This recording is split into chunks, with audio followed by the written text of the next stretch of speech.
اعوذ باللہ من الشیطان اللعین الرجیم بسم اللہ الرحمن الرحیم ان المجرمین کانوا منتقمین صدق اللہ العلی العظیم۔ ناظرین کرام، میں ہوں قاری غضنفر رضا بشاری کربلائی۔ آج کا ہمارا ٹاپک جناب امیر مختار ہے رضوان اللہ تعالی علیہ۔ دعا گو خدا بند متعال ان کی شب شہادت کا دن ہے، مالک ان کی درجات بلند فرمائے، آل محمد علیہ السلام کے ساتھ معشور فرمائے۔ ناظرین، چونکہ یہ ایسا عنوان ہے جناب امیر مختار کے جس پہ بہت سارے علماء کے اقوال اور کچھ مختار کی تعریف میں بولتے ہیں تو کچھ تنقید میں بولتے ہیں، میں نے سوچا کہ آج کا یہ جو ویڈیو پیغام ہے آپ مومنین کرام تک پہنچ رہا ہے، تو اس میں آل محمد علیہ السلام کے نزدیک مقام مختار کیا ہے، یعنی آل محمد کے نزدیک مختار کا کیا مقام ہے۔ کچھ لوگ یہ اعتراض کرتے ہیں کہ جناب امیر مختار نے آل محمد علیہ السلام پہ احسان جتلایا اور کہا کہ میں نے آل محمد پہ احسان کیا ہے کہ انتقام خون حسین لیا ہے۔ ایسی کوئی بات نہیں۔ سب سے پہلے یہ جو انتقام امیر مختار تھا یہ معصومین علیہ السلام کی اجازت سے تھا، بالخصوص امام سجاد علیہ السلام۔ آپ جانتے ہیں کہ جب مختار مدینے پہنچتے ہیں تو سرکار امام سجاد کی بارگاہ میں پہنچتے ہیں تو یہی اس نے کہا کہ مولا مجھے آپ اجازت عطا فرمائیں کہ میں چاہتا ہوں کہ خون حسین کا انتقام لوں۔ اس میں کوئی شک نہیں ہے کہ جو منتقم حقیقی ہے مولا حسین کے خون کے وہ امام زمانہ بادشاہ ہیں، عجل اللہ تعالی فرجہ الشریف ہے، لیکن دنیاوی جو انتقام لیا تھا دنیا میں وہ جناب امیر مختار نے لیا ہے۔ اب یہ منزلت مقام جناب مختار کا ہم آل محمد علیہ السلام کے نزدیک سے شروع کرتے ہیں، امام سجاد بادشاہ سے۔ جو آیت میں نے سرنامہ کلام میں پڑھی ہے، ان المجرمین کانوا منتقمین، مختار نے اجازت طلب کی تو سرکار نے امام سجاد بادشاہ نے جو قرآن کی آیت تلاوت فرمائی وہ یہی تھی کہ بے شک مجرموں سے انتقام لیا جائے گا، جو مجرم ہیں وہ انتقام کی منزل تک پہنچیں گے۔ تو یہ میں سمجھتا ہوں کہ امام کی اجازت تھی مختار کو یہ آیت سنا کے کہ مجرموں سے تو انتقام لیا جائے گا۔ بس مختار نے امام سجاد کا اذن لے کے آ کے قیام مختار شروع کیا۔ آپ جانتے ہیں کہ مختار کا قبیلہ کون سا ہے، یہ کس سے ہے، اور ہمارے پاس احادیث موجود ہیں کہ سرکار مالک اشتر اور جناب امیر مختار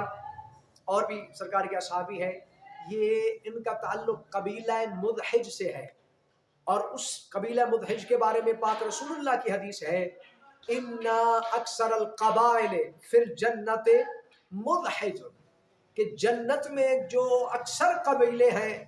یعنی جو اولاد آدم میں سے زیادہ جن کی تعداد ہے جنت میں وہ قبیلہ مدحج کی ہے، اور امیر مختار کا تعلق بھی قبیلہ مدحج سے ہے، اور جناب مالک اشتر کا بھی قبیلہ جو ہے وہ مدحج سے ہے۔ اور یہ عام شخصیات نہیں ہے کہ مالک اشتر کے لیے امیر نے فرمایا تھا، مولا امیر کائنات نے، فما کان علی کما کنت لرسول اللہ،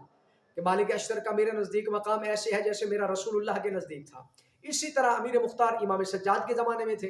اور یہ بھی وہ خوش نصیب ہیں کہ ان کے بارے میں بھی ملتا ہے کہ جناب امیر مختار کو امیر المومنین نے اپنے زانوں پہ بٹھا کے فرمایا تھا، بالوں میں ہاتھ بھی رکھا تھا، پھیرا تھا، اور بڑی شفقت سے امیر المومنین یعنی علی کے وہ زانو ہیں جس پہ حسنین کریمین بیٹھتے ہیں، لیکن یہ مختار کا نصیب ہے کہ امیر المومنین کے زانوں پہ بیٹھ کے امیر المومنین نے اس کے سر پہ ہاتھ رکھ کے فرمایا تھا، یا کیس یا کیس، اے عقل مند، اے عقل مند۔ اب کیا نصیب ہے امیر مختار کا، عقل کل جسے عقل مند کہے اسے مختار کہتے ہیں۔ یہ تو مولا امیر المومنین کے نزدیک تھا۔ اور امام سجاد بادشاہ کی حدیث، امام باقر بادشاہ کی حدیث، مختار وہ شخص ہے کہ سرکار باقر علیہ السلام کا فرمانا جب پوچھا گیا تو فرمایا سبحان اللہ اخبرانی ابی، فرمایا مختار کے بارے میں ذکر مختار آیا تو سرکار نے فرمایا سبحان اللہ اخبرانی ابی ان مہر امی مما کان باشا الہ المختار، فرمایا میری ماں کا جو حق مہر تھا، امام باقر فرماتے ہیں وہ بھی جناب امیر مختار نے دیا تھا۔ اور معصوم فرماتے ہیں لا تسب المختار فإنہ قاتل من قتلنا، فرمایا تم مختار کو کبھی گالی نہ دو چونکہ مختار نے انہیں قتل کیا جنہوں نے ہمیں قتل کیا۔ اور یہ نصیب مختار کا تھا کہ امام سجاد بادشاہ نے ابن زیاد کا جب سر آیا تھا تو یہی شکریہ ادا کیا تھا۔ اور دیکھیے امام سجاد وہ ہے کہ جب سرکار ابن زیاد کے دربار میں گئے تو اس وقت ابن زیاد روایت میں وہ یتغدہ، وہ غذا کھا رہا تھا، وَرَأْسُ أَبِي بَيْنَ يَدَيْهِ، سرکار فرماتے ہیں میرے بابا کا سر اس کے درمیان میں پڑا تھا، اور اس وقت میں نے دعا مانگی تھی اللہم لا تمتنی حتی ترانی ابن زیاد، فرمایا پروردگار مجھے اس وقت تک موت نہ دینا جب تک میں ابن زیاد کا اسی طریقے سے سر نہ دیکھوں، وَأَنَا أَتَغَدِّي، اور میں بھی اس وقت غذا کھا رہا ہوں۔ جب امیر مختار نے ابن زیاد ملعون کا سر بھیجا تھا مولا سجاد کی بارگاہ میں، اور سرکار واقعاً وہی کھانا تناول فرما رہے تھے، اور فوراً فرمایا الحمدللہ الذی، حمد ہے اس خدا کی کہ جس نے میری دعا کو لائق استجابت بھی سمجھا اور میری خواہش کو پورا بھی کیا۔ اب اس خواہش کی تکمیل میں کردار مختار کا ہے، یعنی مختار کہتے اسے ہیں جو معصوم کی دعا کی استجابت کا سبب بنے اسے مختار کہتے ہیں۔ اور دیکھیے مختار کو تو امیر المومنین نے پہلے بتلا دیا تھا، روایت میں مدینۃ المعاجز علامہ سید ہاشم بہرانی نے صفحہ 237 پہ اس پوری حدیث کو نقل کیا ہے کہ حجاج بن یوسف کے دربار میں جب مختار تھا تو شام نے حجاج نے کہا مختار مرنے کے لیے تیار ہو جا کہ اسرائیل کے پروں کی ہوا تیرے بالوں تک آن پہنچی ہے، تو کہکا لگایا تھا جناب مختار نے، اس نے کہا زندان میں ہے اور تو ہنس رہا ہے، میں نے تیری موت کا پروانہ جاری کیا، تجھے موت کے لیے میں نے خبردار کیا اور تو ہنس رہا ہے۔ اس وقت فرمایا تھا کہ مجھے خبر امیر المومنین نے دی تھی اور یہ بات رسول اللہ سے چلی ہے، اور مجھے علی نے فرمایا تھا مختار اس وقت تک تو نہیں مر سکتا جب تک میرے بیٹے کے قاتلوں میں سے 3,383,000 فرمایا 3,83,000 بندے کو جب تک تو قتل نہیں کرے گا تجھے موت نہیں آئے گی، ان میں سے ایک تو بھی ہے، تجھے ابھی تک میں نے مارا نہیں، مجھے موت کیسے آ جائے؟ اور دیکھیے اس نے پروانہ جاری کیا، سامنے جلاد تھا، کہا مختار کا سر اب ہی اڑا، اب وہ تلوار لے کر نکلا، دوڑ کے آ رہا تھا، اس کا پاؤں پھسلا، اس کی تلوار اس کے ہی پیٹ سے نکل گئی، وہ مر گیا۔ اس نے دوسرے سیاب سے کہا جو تلوار بآمادہ تھا، کہا کہ مختار کا سر اڑا، وہ تلوار لے کر چلا، روایت میں ہے کہ قالین سے بچھو نکلا اور اس نے اسے ڈس لیا اور وہ وہیں پہ مر گیا۔ اس کے سامنے ابن زیاد کے سامنے وہ ایک دوات پڑی تھی جو پتھر کے تھی، اس نے اٹھا کے ماری تھی اور جناب مختار کا سر پھٹ گیا تھا۔ یعنی 3,83,000 بندے کو قتل کرنے والا ہے جناب مختار، اور یہ دعائیں معصوم کے علاوہ نہیں ہو سکتی۔ اور امام سجاد بادشاہ کا قول بھی ہے، سرکار فرماتے ہیں مَتَّحَلَتْ ہاشمیہ وَلَا اِخْتَضَبَتْ ہاشمیہ حَتَّى صَارَتْ دُخَانٌ فِي بَيْتِ ہاشمیہ، فرمایا کسی ہاشمی عورت نے سرما نہیں پہنا، کسی نے حَتَّى اِنْتَشَتْ، یہ بھی ہے کہ کنگھی تک نہیں کی، یہاں تک کہ ابن زیاد کا سر نہیں آیا، یعنی یہ معصومین کی تکمیل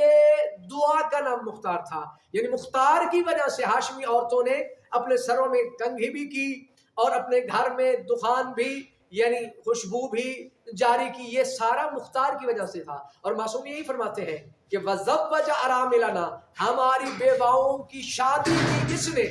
جناب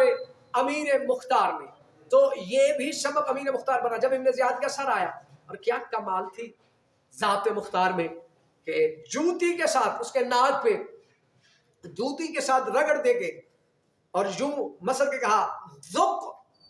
عداوت حلاوت الحسین، حسین کی عداوت کی کڑواہٹ کی مٹھاس چکھ، یہ جو میں نے تجھے ذائقہ دیا ہے نا یہ میں نے دیا ہے، ابھی تو گیا ہے نا آگے، چل تجھے عذاب خدا بند متعال کی ذات آل محمد کے ہاتھوں میں دے گی کہ تیرا حشر کیا ہوگا، آگے تو چل۔ تو یعنی یہ جتنے بھی آل محمد علیہ السلام کے دشمن تھے ان کو فنار کیا ہے جناب امیر مختار نے۔ تو ناظرین کرام آج تک اتنا ہی کافی سمجھتا ہوں، اور آپ مومنین کرام سے التماس ہے کہ ہمارے چینل کو فالو بھی کریں، لائک بھی کریں، پسند بھی کریں۔ خدا بند متعال آپ تمام کو سلامت با کرامت رکھے۔ والسلام یا علی مدد۔